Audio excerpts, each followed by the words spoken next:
Olá, boa tarde a todos. Boa noite, né? Estou gravando o vídeo agora à tarde. Então, nós vamos ter hoje uma atividade diferente. Eu vou deixar esse vídeo aqui salvo para vocês, gravado, né, antecipadamente, onde eu vou concluir aquele capítulo que nós estávamos trabalhando ainda ontem, e já vou apresentar para vocês, deixar aqui gravado, sobre o toque, onde eu vou apresentar qual que é a visão do analista do comportamento com relação ao transtorno obsessivo compulsivo. Então, hoje é dia 10 de novembro, essa aula está sendo gravada para o sexto semestre do curso de psicologia, para a disciplina de psicopatologia comportamental. Nós estamos trabalhando, então, dentro da análise do comportamento, as questões da sexualidade, né? Ontem eu apresentei para vocês a nota técnica do CFP com relação ao atendimento ofertado para as questões relacionadas à sexualidade, como que o psicólogo precisa se comportar, qual é o procedimento no sentido de acolhimento, de respeito e de garantir que toda e qualquer pessoa tenha acesso a tanto a saúde pública de qualidade, relacionado à sua queixa trazida para o atendimento, como também dentro do atendimento psicológico. Eu apresentei a nota técnica, nós falamos um pouquinho lá sobre o transtorno de identidade de gênero e falamos um pouquinho da disforia de gênero, que era o que a gente estava trabalhando, né? Então, vou concluir agora esse capítulo com vocês e depois já vamos entrar falando um pouquinho sobre toque.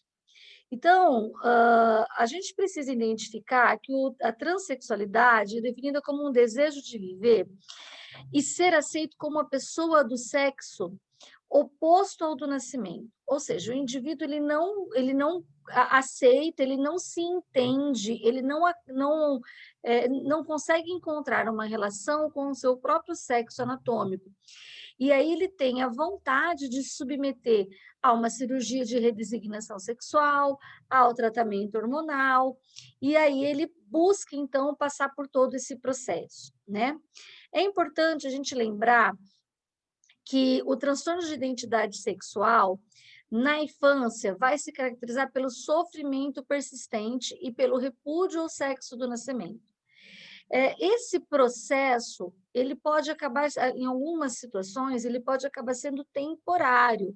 A criança, ela de repente se estranha, ela não se entende, ela não se reconhece, mas a partir do momento que ela começa a entrar no amadurecimento pessoal, neurológico, ela volta a se entender, a conhecer quem ela é e se aceita, e isso não traz nenhum tipo de prejuízo depois, né? É importante que a gente tenha esse entendimento também de que, quando o indivíduo tem a ideia persistente, eu usei ideia, é uma maneira coloquial de dizer, né? Mas ele apresenta, por pelo menos 2 anos, esse comportamento de não se compreender, não aceitar o seu corpo, ou se interessar pelo sexo oposto, nesse momento a gente pode ter uma presumida garantia ou certeza de que isso não é transitório, que o indivíduo, então, apresenta, sim, um transtorno de identidade de gênero. O manual diagnóstico, né, dos estatísticos dos transtornos mentais, do DSM, né, juntamente com a Associação Psiquiátrica, ele foi ampliando a visão do que significa gênero e sexo, né? Então, como eu disse para vocês, o sexo vai estar relacionado, então, já falei ontem, com masculino e feminino, e é aquele biológico de quando a gente nasce. Então, nós temos a identidade de sexo e temos a identidade de gênero. A identidade de sexo também é chamada como designação de gênero, que está relacionado, então, à disposição inicial que um homem e que uma mulher apresentam quando eles nascem. O distúrbio do desenvolvimento sexual, então, como estou recapitulando um pouquinho aquilo que eu encerrei ontem falando, né? O distúrbio do desenvolvimento sexual, então, é aquela relação onde o indivíduo nasce e ele apresenta alguma discrepância, eles apresentam algumas condições inatas, que é do nascimento de ordem biológica, e que apresentam, então, um distúrbio. Eu dei o exemplo ontem dos hermafroditas. A identidade de gênero, então, é uma característica da identidade social, como a pessoa se sente, como ela se reconhece perante ela, principalmente, e perante a sociedade, né? O transgênero, então, é quando nós estamos falando daquele indivíduo que transitoriamente ou persistentemente não se identifica com seu sexo de nascimento. Então, ele é um transgênero, ele é um gênero que não é aquele apresentado visualmente. Transsexual é quem não se identifica com o seu sexo de nascimento. E aí, por conta disso, ele procura adequar o seu corpo, adequar o seu organismo ao gênero que ele se identifica.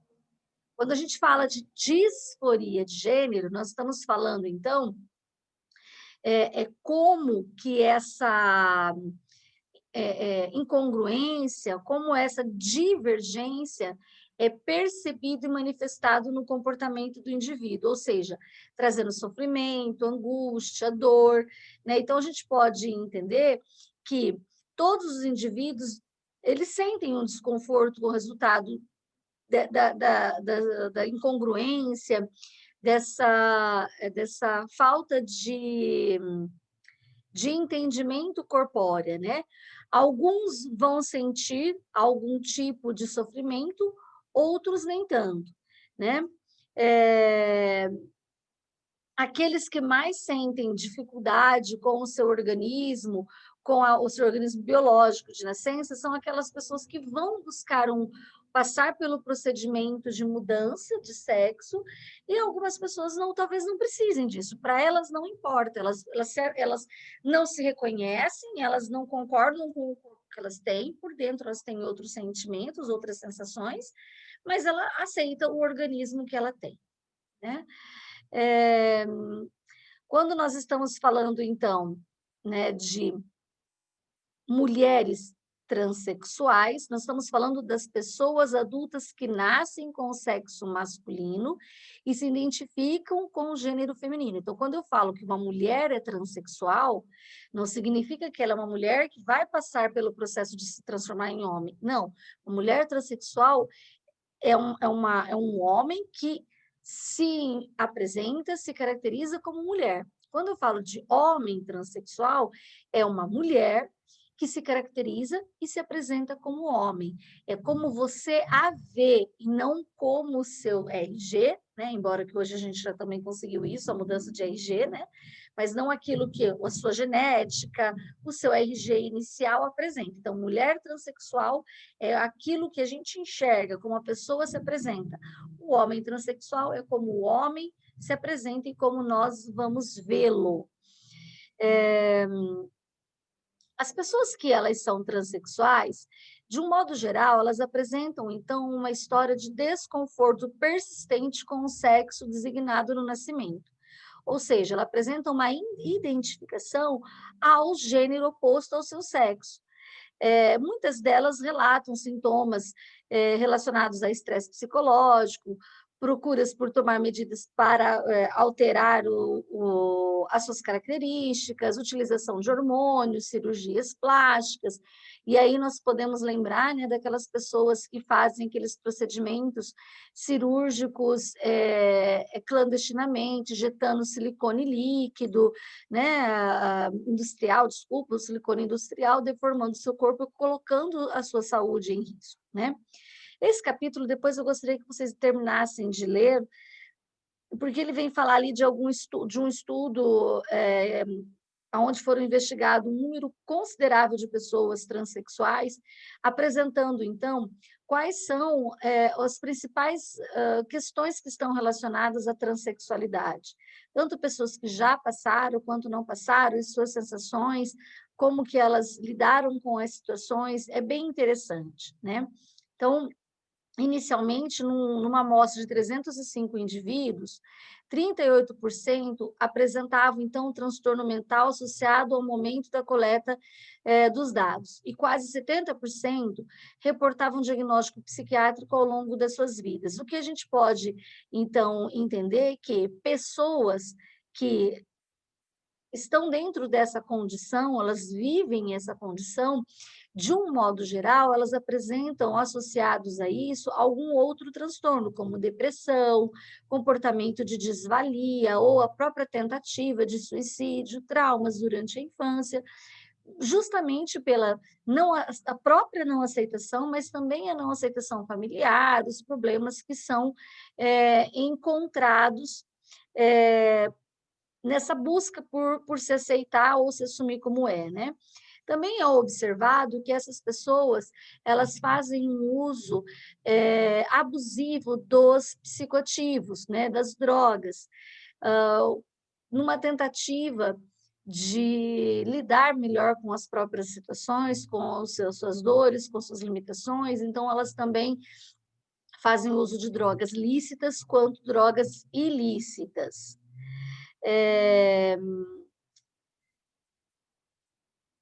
Deu 118 indivíduos com disforia de gênero, ou seja, são aquelas pessoas que elas não se reconhecem e sofrem por não se reconhecerem, foram verificado, então, que um terço delas, aproximadamente 29%, apresentava algum sintoma dissociativo, alta prevalência de episódios depressivos ao longo da sua vida. 45% já haviam tentado suicídio e 21% traumas durante a infância, aonde 45% estes mais frequentes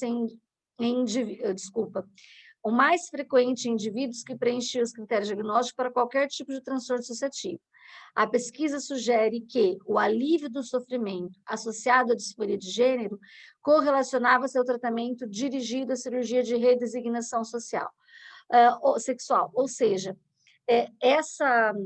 esses índices eles eram consideravelmente encontrado uma diminuição quando esses pacientes, essas pessoas que estavam sendo analisadas, elas passavam pelo processo de apresentação multidisciplinar, de entendimento psicoterapêutico, terapêutico, fonoaudiólogo, fisioterapeuta, com fisioterapeuta, e a partir disso era psiquiátrico, era encaminhado para a cirurgia de redesignação sexual, observavam um alívio nesses índices, ou seja, as pessoas elas passavam a ficar mais responsivas, mudavam sua autoestima, encontravam novos sentidos para seguir adiante na sua vida, né? Então, a gente pode entender que, apesar da conscientização pública sobre o amplo espectro do indivíduo transgênero, estar se desenvolvendo com a compreensão científica sobre o fenômeno do desenvolvimento da identidade de gênero ainda é limitado, né? Não há nenhuma evidência de que o ambiente social pós-natal desempenhe papel crucial na determinação da identidade de gênero. Entretanto, as relações entre as diferenças sexuais estruturais e as funcionais de várias áreas do cérebro em relação às variações hormonais no ambiente uterino têm sido verificadas. Então, para a gente concluir, os estudos apresentados, científicos apresentados, resumidamente falando, e finalizando esse capítulo, não foi encontrado alguma associação nessa questão das disforias de gênero, da não identificação com o seu gênero, com relação às questões pós-natal, ou seja, o relacionamento com os pais, o relacionamento com a família, algum tipo de falta de investimento paterno, ou excesso de investimento materno, como as pessoas falam de um modo muito coloquial, né? Ah, conviveu, foi educado pela avó. Essa relação não existe, ela não é comprovada cientificamente, não se apresenta. O que nós temos, então, como informação mais robusta, com mais propriedade, é falar, então, a busca por a descoberta por diferenças sexuais nas estruturas funcionais, cerebrais, ou seja, aonde apresentam variações de hormônios no ambiente intrauterino. Ah, então a mãe é culpada. Não, a mãe não é culpada, porque é uma ordem biológica, é da formação da constituição do indivíduo, ok? E a partir de agora, então, nós vamos falar um pouquinho sobre toque. Esse material que eu vou deixar disponibilizado para vocês daqui um pouquinho no sistema, ele é muito interessante, são de dois autores, uma autora e um autor, e esse autor uma pessoa que é referência no Brasil, dentro da análise do comportamento. Ele é o dono, né, fundador do Instituto ITCR, Instituto de Terapia por Contingência de Reforçamento. Eu tenho uma especialização nesse instituto, e o professor Hélio Guilherme é uma pessoa que eu analiso assim que não ele especificamente, só ele, mas muitos dentro da análise do comportamento no Brasil vieram trazer o coração para a análise do comportamento, né? Não que Skinner não tenha revelado o coração, mas por um bom tempo a análise do comportamento foi enxergado de uma forma estritamente pragmática, metódica e baseado então nas experiências. Só que as experiências, né, a análise experimental do comportamento, ela serve para nós como base para justificar os nossos conceitos, para dizer que o que nós estamos falando é fundamentado. Agora, a análise do comportamento aplicada não entra a continha, né? O 2 mais 2. Dentro da aplicação da análise do comportamento está o indivíduo. Então, a terapia comportamental, ela tem sido apresentada como um modelo de grande eficiência para o tratamento dos sintomas dos obsessivos compulsivos, né? Especialmente na aplicação da técnica de exposição com prevenção de resposta. Ele inicia esse texto, esse capítulo, apresentando os conceitos básicos da análise do comportamento que vão nortear, embasar e explicar como que se fixam os comportamentos obsessivos compulsivos, né? Então, a gente observa que o modelo de terapia comportamental individual são os mais investigados, são os mais aplicados e observados. Entretanto, também a gente não pode cancelar, a gente não pode deixar de falar que existe as terapias em grupo, terapia comportamental de grupo, para toque. O que a gente observa é que, diante do preconceito social e do alto preconceito, do baixo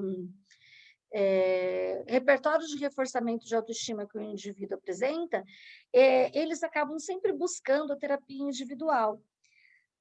A terapia individual, ela traz tanto efeito quanto a terapia de grupo. Entretanto, a gente observa que, nesses casos de toque, a terapia de grupo pode, sim, trazer uma resposta um pouco mais impactante, um pouco mais importante para o entendimento do próprio toque e da melhora. Então, nós vamos falar ali, o texto ele vem trazendo, falando sobre todos os processos de desenvolvimento, o que é o respondente, o que é o operante, como que os comportamentos se dão, né? Mas nós vamos falar um pouquinho sobre o comportamento e as contingências de reforçamento, né? A análise do comportamento é uma maneira de abordar o fenômeno psicológico que teve origem e se identifica com as proposições teóricas metodológicas de Skinner. Então, desenvolveu-se aí um sistema teórico e experimental que vai ter como foco a inter-relação entre as ações do organismo, as condições sob as quais tais respostas ocorrem e as consequências produzidas por ela. Ou seja, é a relação, ou ainda a inter-relação entre todo esse tripé. As ações, as condições das respostas e as consequências. Então, é a ação, a resposta e a consequência. O estímulo, resposta e consequência. Aí nós temos, então, a tríplice contingência, né? O comportamento, e apenas o comportamento, é o nosso objeto de interesse de estudo, já dizia Skinner, né? Dentro da análise do comportamento. Na forma em que ele é observado. entendendo, então, que a ação do organismo, o nosso objetivo é buscar a ação do organismo e, com isso, o significado entre os determinantes de tais ações e não entre as propriedades dela. O que nós estamos querendo dizer é que, por mais que nós entendamos, observamos o comportamento do indivíduo como sendo o objeto de estudo da análise do comportamento, aquilo que acontece dentro do indivíduo é o que produz o comportamento. Então, também é o foco de objeto de estudo nosso. Aquilo que o organismo faz, aquilo que ele produz é um fluxo. Um fluxo de comportamentos relacionados, então, com aquilo que é eliciado e com aquilo que é emitido. Aí, então, Skinner divide os comportamentos, ou melhor ainda, os condicionamentos operantes, ele, ele divide dois tipos de comportamento. Nós temos o comportamento operante e nós temos o comportamento respondente, que a gente já tanto apresentou para vocês, né? Então, os operantes, lembrem-se, ele é emitido e ele é selecionado pelas consequências. Então, operantes são aqueles comportamentos que a gente aprende a fazer. Então, o meu organismo, eu escolho emitir, só que o que faz esse comportamento ser emitido são as consequências que estavam relacionadas com o meu aprendizado. Então, esse vídeo que eu estou gravando, por exemplo, com o toque, sobre o toque, é um comportamento que eu estou emitindo. Eu estou emitindo esse comportamento porque as consequências que eu obtive dentro do processo de relacionamento com vocês me levaram a tal. Eu fui consequenciada, eu tenho uma relação saudável, eu tenho uma relação positiva com vocês, respeito essa relação, então, por conta disso, a professora está deixando uma informação a mais, um texto a mais para vocês aqui. Né? Então, a consequência, quem me faz produzir esse comportamento são essas consequências. Os respondentes, então, são aqueles que são eliciados pelos eventos antecedentes e que nós não temos escolhas de fazê-los ou não. Nós vamos falar do pensar, imaginar, sonhar, nós vamos falar, então, de todas aquelas atividades privadas, como transpirar, o batimento cardíaco, essas que são as vitais também, né? Então, tudo isso são os respondentes. Aonde é que nós vamos chegar com isso? Vocês querem saber de toque, mas a gente precisa entender que quando o indivíduo ele apresenta um comportamento que está sendo observado por você, de manter as coisas limpas, ou as coisas organizadas, ou numa ordem de cor, ou ele tem os comportamentos de contar coisas, números, objetos, esse é o operante, ele está mostrando, ele está emitindo. Mas para ele ser emitido, vários respondentes dentro dele foram gerados, foram gerenciados, o organismo não deu conta de controlá-los e, por isso, transformam-se em emissão, ou seja, eles se tornam operantes. A gente passa a enxergá-los, a identificá-los, né? Então, todos e quaisquer comportamentos, eles são produto dessa interação entre as histórias de contingência, né? A que o indivíduo foi exposto ao longo da sua vida, durante todo esse processo, e a sua história genética. Não é o nosso objeto de estudo, mas é interesse para análise de comportamento. A análise de comportamento se interessa para entender a genética, os comportamentos, os processos genéticos da família. E o outro ponto que nos importa é a história atual das contingências de reforçamento, né? Quais são as condições que estão operando sobre tal determinado comportamento, né? Então, para o analista do comportamento pensar que é um evento privado, olha lá, explicação do porquê entender o operante e o respondente. Então, para o analista do comportamento pensar que é algo que é um evento privado, em contaminação, e lavar as mãos, que é o evento público, são ambos comportamentos operantes e um não vai causar o outro, mas um tem relação com o outro. Não é eu pensar, o simples fato de eu pensar que eu vou ser contaminada, que eu vou lavar a mão. Eu posso não lavar, eu posso estar com, eu posso gerenciar melhor essas condições e não precisar necessariamente lavar a mão. Então, um não causa o outro, mas a relação entre eles é o que faz com que o comportamento seja apresentado, causado, né? O analista do comportamento, ele vai se interessar pelos comportamentos e sentimentos do cliente. Mas o que nós vamos manejar são as contingências de reforçamento, né? Quais são as relações que estão inseridas dentro daquele contexto apresentado para o psicólogo, e com base naquelas relações apresentadas, é onde nós vamos manipular as variáveis, onde nós vamos manejar as contingências de relacionamento, de reforçamento que estão acontecendo. Então, o cliente vai relatar o seu sentimento. Ele vai apresentar para a gente como foi para ele estar dentro daquele ambiente sujo, ou de não poder lavar as mãos, ou que ele queria deixar as coisas organizadas, né? Ou ele sentiu um desejo de comprar, de adquirir determinado produto. Então, ele vai apresentar o sentimento. Mas onde que nós vamos operar? Nos comportamentos. E claro, né, que quando você mexe-se numa variável, a outra, consequentemente, também vai sofrer a ação, a ação daquele comportamento que foi manipulado, foi modificado, e do sentimento, né? Então, a proposta, então, da análise do comportamento vai ser, então, dentro desse processo, já que a gente percebe o sentimento, a gente capta o sentimento, investe no comportamento, nosso objetivo é identificar e alterar as contingências de reforçamento que estão operando na vida da pessoa, com o objetivo, então, de instalar, manter ou enfraquecer os comportamentos e sentimentos em benefício do cliente e do grupo social ao qual ele pertence.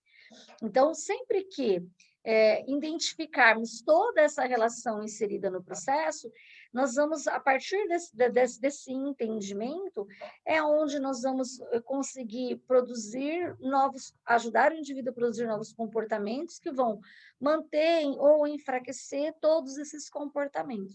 Por isso, meus queridos, que eu sempre falo para vocês, o quanto é importante nós aprendemos a operacionalizar, a descrever as relações de contingência, fazer com que o indivíduo nos reporte quais eram as situações cujas quais surgiram determinado comportamento, quem estava no ambiente, quanto tempo durou a ocorrência, qual foi o ritual que ele teve que fazer, em que situação ele pratica o ritual, quando ele não pratica o ritual. Então, a gente entendendo todos os sentimentos, obviamente, em todos os respondentes que surgiram diante da situação estressora, a partir disso, nós vamos conseguir manipular e entender essas variáveis, né? Então, nós vamos conseguir identificar, por exemplo, se o comportamento de lavar as mãos, um exemplo bem simples, está sempre relacionado com a presença de X, com a presença de Y, ou dentro de determinada situação, ou ele só tem o hábito de rituais, né? De praticar rituais diante de determinadas condições pessoais, familiares, profissionais, e a partir disso nós vamos saber aonde é que nós temos que mexer, qual é o parafuso que vai ser apertado e onde vai ser apertado, né? Aí nós vamos entender, então, que o nosso objetivo é entender essas interações organismo-ambiente, transformando toda essa interação em composições de tríplice contingência de reforçamento, entender quais foram as formas que esse indivíduo aprendeu determinado comportamento. Foi por reforço negativo? Foi por punição positiva? Foi por punição negativa? Como que ele aprende esses comportamentos? Porque qualquer ação humana, ela está determinada, então, pela interação de um grande número de contingências de reforçamento operando simultaneamente. Então, quando acontece o comportamento, não tem uma única coisa na relação. Não é tão simples assim, ele lavou a mão porque ele não quer ficar doente. Tão simples. Não, é só lavar a mão, né? Ou então, não lave a mão, você vai ver que você não fica doente e está tudo certo. Não é simples. Existe um ritual, o indivíduo que sofre desse transtorno, ele acredita realmente que coisas ruins vão acontecer, ele faz esse pareamento de informações, se eu não faço isso, isso acontece. Então, existe esse ritual, existe essa relação de que se ele deixa de fazer, coisas ruins vão acontecer. Muitas vezes é com ele, mas na grande maioria das vezes é com pessoas que ele tem uma relação íntima, uma mãe, a esposa, o filho, o marido, o pai, um irmão, a avó. Então, se eu não lavar as minhas mãos, ou se eu não pular o rejunte, a minha avó vai morrer, vai ficar doente, alguma coisa nesse sentido, tá? Análise, aí nós vamos entender, então, que dentro desse processo, os sentimentos que são apresentados através dos comportamentos, estou juntando minhas ideias, por isso que eu dei uma paradinha aqui pensando, estou seguindo o meu plano aqui e formulando as minhas ideias, né? Então, a gente vai entender que os sentimentos que são causados, os sentimentos não causam o comportamento, tá? Os sentimentos são causados e vão fazer parte de um conjunto de interações que ocorrem na pessoa sob influência das contingências de reforçamento. Então, a pessoa que ela sente raiva, por exemplo, ela vai incluir dentro dos seus operantes o bater, esmurrar, xingar, falar. E isso é um sentimento que está surgindo. E ele transforma o sentimento, que é algo interno, é algo privado, em público, através do seu comportamento. Que serão os respondentes? Ela vai subir a pressão arterial, ela vai ter taquicardia, ela vai transpirar, né? E essa relação dessas contingências de reforçamento, como eu acabei de falar, ela tem essa relação de interação. Uma precede a outra, uma está associada a outra relação, né? Por exemplo, quando o indivíduo ele pensa em contaminação, né? Ele pensa em contaminação, que pode ser considerado, então, o primeiro elo operante que vai estar associado a um encadeamento de respostas operantes e respondentes.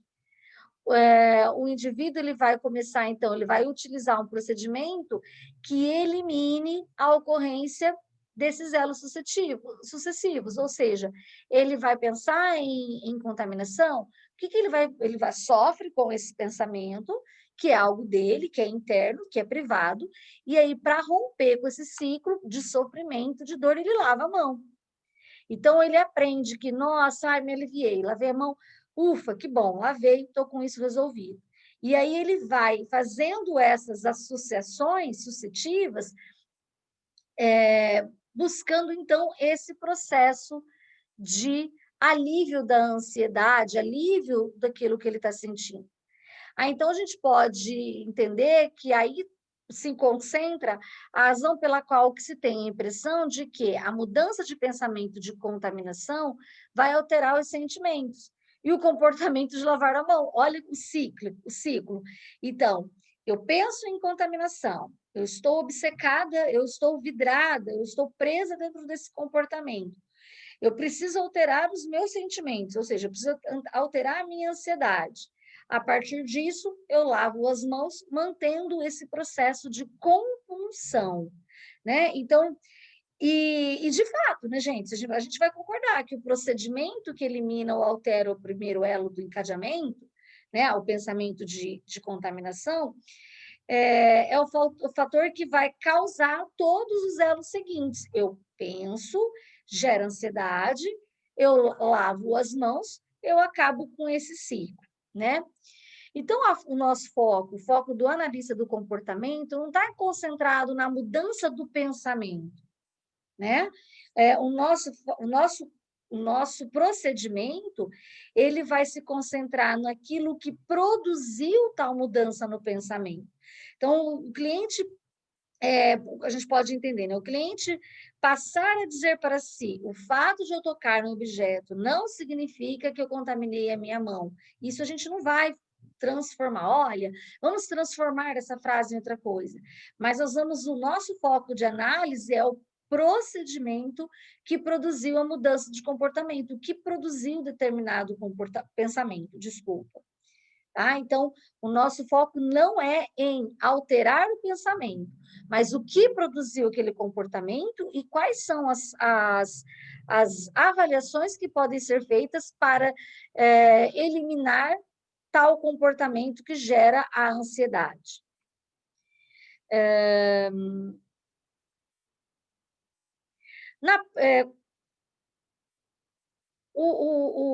Qualquer efeito que quebre essa relação, que quebre esse processo, que elimine os pré-aversivos, qualquer uma delas, terá efeito psicoterapêutico. Então, todas, e nós já vamos falar um pouquinho sobre como que a gente pode fazer isso dentro do atendimento clínico. Lembrando que cada caso sempre é um caso, cada pessoa tem uma forma de se relacionar com esse processo. Então, o efeito psicoterapêutico disso é quebrar esse encadeamento. Qualquer ação que seja apresentada dentro do ambiente terapêutico, que consiga quebrar minimamente esse encadeamento, já faz parte do processo terapêutico, né? Na prática, então, os procedimentos mais empregados são o que a gente mais encontra aí na prática. Nós temos lá a reestruturação cognitiva lá de Beck, né, que é a mudança de pensamentos, ou impedir a ocorrência do comportamento compulsivo, ou a que seria a prevenção da resposta compulsiva. Ambos deles vão intervir no encadeamento, né? A variável com a que está relacionada na função terapêutica apresentada está relacionado, então, a como que o indivíduo vai conseguir manipular as variáveis que ele tem dentro da sua relação e, com isso, produzir um novo comportamento. Ou seja, né, como que um indivíduo vai lavar as mãos e manter a mão contaminada sem fugir ou sem contaminada, né? Ela não está contaminada, sem fugir da relação sem entrar na relação de fuga e esquiva, né? Como que é produzir esse comportamento? Nesse momento que nós estamos vivendo, aquelas pessoas que elas já tinham uma propensão ao toque, nos rituais de limpeza, eles estão muito mais acentuados, né? Nós temos observado um grande crescimento da busca, inclusive, pelos processos terapêuticos, por conta da pandemia, né? Por conta dessa necessidade que as pessoas estão apresentando de se manterem limpas, de se manterem íntegras, né? E aí nós temos o que reforça esse comportamento? Reforça o comportamento os noticiários, né? Informando o número de óbitos, as pessoas que estão no respirador, as pessoas que ficaram com sequelas. Então, isso vai reforçar o comportamento dele de fato, eu preciso me manter limpo, eu preciso fugir dessas condições para que eu consiga ficar bem, e não é só por mim. Se eu me cuidar, se eu não sair da minha casa, a minha filha não vai ficar contaminada, a minha mãe não vai ficar contaminada. Se ele vai até a porta e ele, por azar, né, recebe a ligação de que um primo pegou o Covid, ele já justifica que esse primo só pegou o Covid porque ele foi até a porta. Que se ele não tivesse ido até a porta, ele conseguiria, então, ter protegido a família, né? A origem, gente, de todo e qualquer comportamento está relacionado, então, à história genética, mas também nós estamos dizendo que está associado à história de vida do sujeito e à sua história cultural.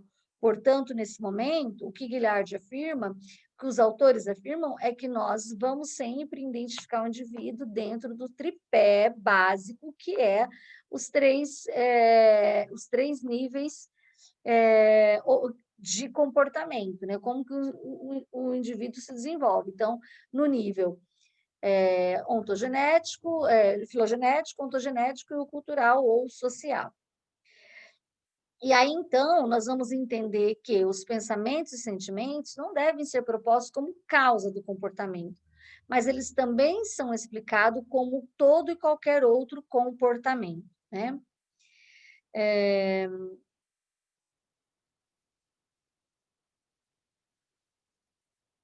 interessante que o texto ele apresenta, né, que a gente busca, né, resposta para perguntas muito simples, né? O que causa determinado comportamento, o que mantém determinado comportamento, né? O que torna o pensamento tão devastador para essa pessoa. O objetivo é, através dessas perguntas, identificar quais são as relações que estão inseridas dentro desse ambiente e, através das relações que estão inseridas, produzir a mudança de comportamento.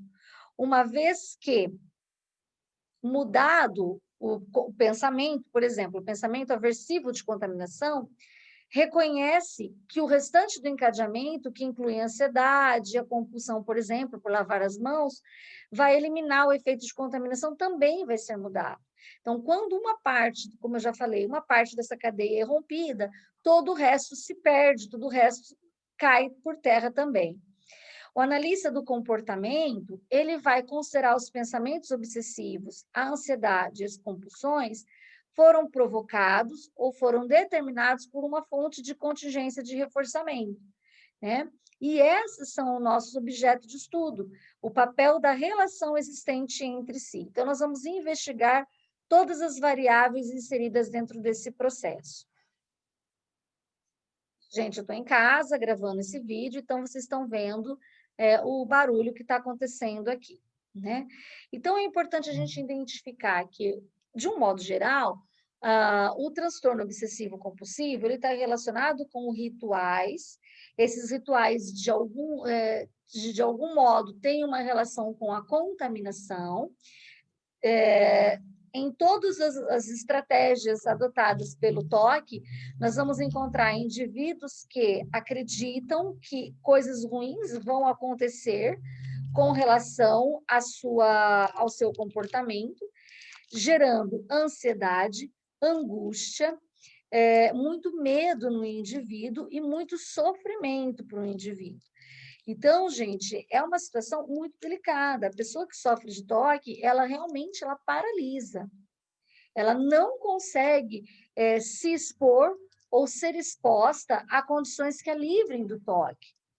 Então, se ela tem o ritual de acender e apagar a luz 3 vezes, ela sempre vai apresentar isso, e o fato de ela não poder fazer isso deixa ela muito incomodada e em um nível de sofrimento, e que esse nível de sofrimento vai eliciar nela vários respondentes relacionados à ansiedade e ao sofrimento.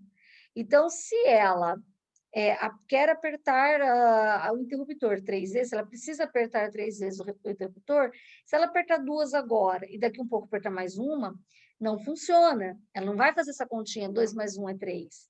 Se ela apertar 2 vezes agora, ela vai entrar dentro desse processo de desencadeamento de sofrimento. Dali um pouco ela vai lá e vai de novo para tentar apertar as 3. E aí ela não consegue, ela aperta uma, ela zera esse placar e novamente ela volta para o sofrimento, ela precisa das 3. Então, enquanto ela não apertar as 3 vezes, ela vai ter esse processo de sofrimento. A mesma coisa com a questão da limpeza, os rituais de limpeza, que ela precisa lavar as mãos, que ela precisa tomar o banho, que ela precisa trocar o lençol, trocar as toalhas, que ninguém pode tocar naquilo que é pessoal, né? Porque nisso aquilo pode estar contaminado e com isso produzir algum tipo de sofrimento. Não só para ela, uma contaminação e morte dela, mas principalmente as pessoas que estão inseridas dentro das relações dela, né? O que mais? As mesmas contingências de reforçamento que deram origem a comportamentos ritualísticos, como, por exemplo, de limpeza, pode dar origem a pensamentos aversivos, né? E pensamentos ruminantes, aonde a pessoa entra nesse looping de ruminação, ela não para. Então, ela vai pensar assim, no caso da limpeza, né? Eu preciso lavar as minhas mãos, eu preciso me manter limpa, porque os ambientes possuem micróbios. Há micróbios em toda parte, os micróbios matam. Lavar muitas vezes a mão evita doença. E ela fica dentro desse processo de analisar o ambiente, os micróbios, a doença, o que causa, lavar a mão evita. O micróbio, a doença, o que causa, lavar a mão evita. Então, ela vai produzir o comportamento para cortar esse processo, né? A ordem de instalação dos comportamentos de lavar a mão ou pensar em contaminação pode variar dependendo de particularidades da história de consciência de cada um. O que que é importante para a gente destacar é que fazer ou pensar são comportamentos construídos pelas mesmas classes de contingência de reforçamento. A questão não é o fazer ou pensar. Qual precede o quê? Qual iniciou o quê? A questão é que todas estão dentro dessa classe de reforçamento e não há uma hierarquia com relação a isso, né? Avançando um pouquinho,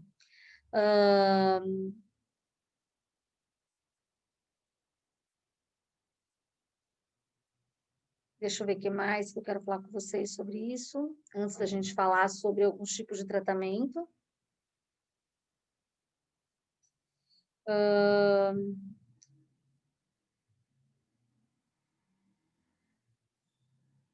O que mantém o comportamento, né, compulsível de fuga e esquiva? Pare e analise. O que é fuga e o que é esquiva? A fuga é quando o aversivo está presente no ambiente e você foge. A esquiva é quando você prevê que o aversivo vai estar no ambiente e aí você dá um jeito de se livrar dele, você dá um jeito de não estar na presença dele. Então, quando eu lavo a mão diante de um objeto que está aqui na mesa sujo, eu estou fugindo da doença, fugindo da contaminação. Se vocês me convidam para ir na casa de vocês e eu imagino que a casa de vocês é contaminada, eu não vou, eu me esquivo para estar livre dessa contaminação. Então, esses processos de toque estão associados compulsivos, né? Eles estão associados à fuga e esquiva. O que mantém esse processo é a relação supersticiosa, né? Ou seja, eu vou evitar a doença, eu vou evitar a moléstia, o meu ritual de limpeza, olha, eu lavei a mão, funcionou, eu não fiquei doente. Eu lavei a mão, a minha mãe não morreu. Eu lavei a mão, a minha filha não ficou gripada. Então, a pessoa ela vai fazendo essas associações e é isso que vai mantendo o comportamento dela, né? Como que a gente pode, então, trabalhar dentro do processo terapêutico? Gente, como eu disse, cada caso é um caso, cada pessoa é uma pessoa, cada situação é uma situação. O que funciona para um não vai funcionar para outro. Quando a gente vai apresentar estratégias de enfrentamento dentro do espaço terapêutico, você não vai chegar para o paciente que chegou hoje falando que tem toque e já vai falar, você vai ficar sem lavar as mãos. Toca aqui nesse lixo que eu deixei na sala que você vai ficar curado. Não é assim. Primeiro nós vamos estabelecer o vínculo terapêutico, levantar todas as informações, operacionalizar o comportamento, conhecer a história de vida do indivíduo, entender o quanto isso é limitante para o entendimento e para a vida dela. Primeiro nós vamos levantar todos esses processos, para muito depois disso ganharmos a confiança, ganharmos essa relação terapêutica e, a partir disso, então, produzir algum tipo de atividade, tarefa ou estratégia para que o indivíduo comece a ser estimulado ou a exposto a condições, né? Então, depois que o vínculo é estabelecido, que você conhece a história de vida, que você entende os processos das contingências que estão inseridas na relação, você vai descrever para ele, né? Quais são as contingências que estão associadas à origem das autorregras que eles estabeleceram, né? Dos comportamentos que eles estão apresentando.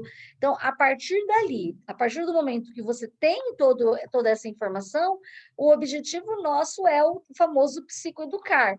Não explicar o que é, nesse caso, explicar o que é o toque, porque ele sabe o que é o toque, mas explicar quando que acontece o comportamento, quais são as situações que levam a isso. Né? Outro ponto que a gente pode fazer é a orientação familiar. Reorganizar as contingências domésticas, as contingências de reforçamentos domésticos, familiares, ensinar a família como se relacionar, quais comportamentos devem ser reforçados e quais não devem ser reforçados, como colocar determinados comportamentos em extinção. Então, nós vamos apresentar para a família. Mas se for uma criança, é óbvio que os pais vão estar no atendimento, então nós vamos ensiná-los. Mas e um adulto? O adulto também. Se for necessário para o processo terapêutico trazer algum familiar, pessoas da relação familiar, gente, a Suki comeu a buchinha natural, sabe aquelas buchinhas de tomar banho? A Suki comeu uma buchinha deste tamanho inteirinha. A Laís acabou de entrar na sala e me mostrou. Acabou com a bucha, gente. Acabou, Laís, ela estava deste tamanho, olha o jeito que ela está. Desculpa, mas é as coisas que vão acontecendo dentro de casa, né? Então, se o adulto faz parte daquela relação, é importante para o contexto de melhora do paciente, por que não trazer o familiar e explicar essas relações, né? Impedir o cliente de emitir o comportamento de fuga supersticioso, de tal maneira que ele passe a discriminar que a moléstia não ocorre, mesmo não tendo se descontaminado. Então, esse impedir, entenda, você não vai proibir a pessoa. A partir do momento que o vínculo é estabelecido, nós vamos apresentar pequenas instruções, pequenas tarefas para esse indivíduo, que ele, se ele lava a mão 30 vezes no dia, ele vai ficar uma vez sem lavar a mão e vai se observar, vai identificar quanto tempo ele consegue ficar sem lavar a mão. E nesse tempo que ele ficou sem lavar a mão, ele ficou doente. Então, nós vamos estabelecendo pequenas estratégias, na medida que a gente, com essas estratégias, essas pequenas tarefas, nós vamos conseguir, então, apresentar, provar para ele que a moléstia não acontece. Né? A gente vai observar, ele vai observar que no início há um aumento de ansiedade, né, diante de todo o evento aversivo, mas com a sucessão de eventos acontecendo e a constatação que nada aconteceu, todo aquele pré-aversivo começa a perder a sua importância. Aumentar o contato do cliente com condições de contaminação, de modo a aumentar a probabilidade de, segundo a autorregra por ele formulado, ser infectado pelos micróbios. Gente, nós não vamos colocar essa pessoa no lixão, né? Nós vamos pegar um lixo do banheiro e falar, põe a mão aí, o lixo da cozinha. Não é nesse sentido, né? Aumentar as condições de contaminação. No exemplo que eu dei anteriormente de quanto tempo você consegue ficar sem lavar as mãos, quanto tempo você consegue sem trocar as roupas, ou toalha de banho, ou lençol, aumentando paulatinamente, aumentando, não é paulatinamente, aumentando gradativamente, é a mesma coisa, aumentando o distanciamento, ou seja, isto é exposição, né? Mas a gente também pode, dentro do ambiente terapêutico, oferecer algumas estratégias. Por exemplo, uma vez eu trabalhei com uma criança que tinha o toque, né, a questão da limpeza, nós trabalhamos com bonecos de argila, né, que é uma coisa mais nojenta que a argila, né, que aquele barro na mão, né, entra na unha, e claro que eu só trabalhei depois de um bom tempo de vínculo estabelecido, que eu sentia que era possível, que era capaz de fazer isso. Inicialmente, a criança teve uma grande resistência de mexer na argila, e aí eu dei umas bolinhas pequenininhas, e aí eu colocava a mão na argila, molhava minha mão, fazia barulhos com a argila, e a criança ria, e a criança se divertia, até chegar um momento que daquela bolinha, ela foi pegando uma bolinha maior, maior, e a gente fez um coração de argila com uma alcinha, deixamos secar, depois ela foi pintar em um outro dia, pintura, sujou as mãos, e aí ela levou para casa como um quadro, para ela deixar lá na casa dela. Então, são maneiras da gente expor o indivíduo. Auxiliar o indivíduo a tocar objetos potencialmente perigosos para o cliente, e consequenciá-lo em seguida. Elogiar, reforçar, mostrar o quanto ele venceu, o quanto ele superou, como ele se sentiu, deixar que ele se exponha, né? Ele fale das sensações corpóreas que ele teve diante daquela exposição, validar o sentimento, eu entendo, eu aceito o teu sentimento, eu aceito que você se sentiu assim, mas você superou, você venceu também, isso ajuda muito dentro do processo. Instalar outros comportamentos que produzem reforços positivos sociais e não sociais, arbitrários e naturais, sempre com o objetivo de ampliar os repertórios comportamentais, né? Então, você está ensinando que a gente vai fazer trocas com ele, nós vamos dar para eles, então, para o paciente, algum objeto, um presente, uma bonificação, para que ele faça aquilo que você quer, dentro do processo de treinamento para novo e aquisição de novos comportamentos, sim, é possível nós iniciarmos com os processos arbitrários, com o reforçamento arbitrário, até que o reforçamento arbitrário perde a sua magnitude, a sua importância, e ele passa a ser um reforço natural, algo que já não tem mais a importância, e ele passa a fazer por fazer. Isso nós vimos lá na análise experimental do comportamento, né, que o reforço arbitrário, uma vez que ele é emitido com uma certa frequência e produz um comportamento, quando o reforçamento social, advindo daquele reforçamento arbitrário, é impactante, é tão importante, o arbitrário perde a sua força, a sua magnitude, e ele não precisa mais da troca, né? Então, com relação ao transtorno obsessivo compulsivo, é isso que a gente tinha que apresentar, que eu tinha que apresentar para vocês. Eu queria mostrar para vocês aonde e quando, né, a gente aplica todos os conceitos da análise do comportamento associados a um transtorno. Eu trouxe bem explicadinho, desenhadinho, dentro do toque, mas todos esses conceitos, eles também se aplicam à ansiedade, à depressão, aos transtornos sexuais, né, as disforias sexuais, todos os conceitos da análise do comportamento são aplicados a todas as relações que são apresentadas dentro do ambiente clínico. Com isso, nós terminamos aqui, então, a nossa disciplina de psicopatologia comportamental, apresentando, então, tudo aquilo que foi proposto para a nossa disciplina, tudo aquilo que estava na ementa, e um plus a mais ali com relação às questões de ordem sexuais, né? Como eu tinha dito para vocês lá no início do nosso curso, no início do semestre, eu tenho um programa, se a gente atinge o programa, a gente tem um plus, se não atinge, pelo menos o programa obteve dentro da sua totalidade. E, por fim, nós conseguimos concluir com esse plus, apresentando também as relações da sexualidade. Desejo a vocês, então, uma boa semana de prova bimestral, uma boa semana de estudos para vocês, que vocês tenham um bom momento de descanso, de férias. Aproveitem, não se percam nas férias e exagerem nas aglomerações, para que a gente possa, então, diminuir aí o surgimento dessa doença na nossa cidade, no Brasil, e aí, com isso, a gente possa voltar o ano que vem para as nossas aulas presenciais, ter aquele contato, né, pessoal que tanto faz falta e é importante a todos nós. Um grande abraço a todos, boas férias, e precisando de alguma coisa, sabe que pode sempre me procurar, que eu estou à disposição para ajudar naquilo que for necessário. Um grande abraço a todos e até mais.